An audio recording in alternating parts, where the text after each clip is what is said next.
Welcome to Luca and Miguel. Enjoy the video. You begin by choosing a single priority. This focuses your energy and cuts decision fatigue. Once chosen, commit to a 15-minute daily ritual, practice, outreach, or planning to build momentum.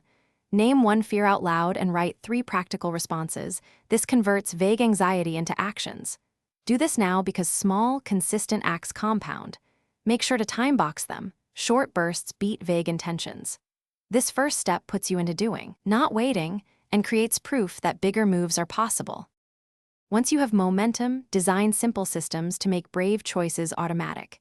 Create a 3-step action template for tasks you avoid. Templates reduce friction and sharpen focus. Then add accountability. Schedule a weekly check-in with one person who will ask about progress and obstacles.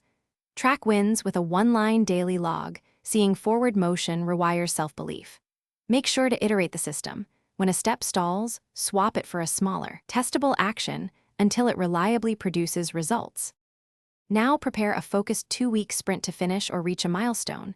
Commit blocks of time and eliminate non-essentials. As you complete work, celebrate measurable outcomes and immediately set the next, slightly bolder target so progress continues. If you hit a wall, pause and apply one troubleshooting move. Shrink the task to 1/4 of its size and try again. This removes overwhelm and reveals hidden progress. Make sure to learn from friction points. They show where your systems need tightening or permission to expand. Thanks for watching and please subscribe. It's the best investment you'll ever make.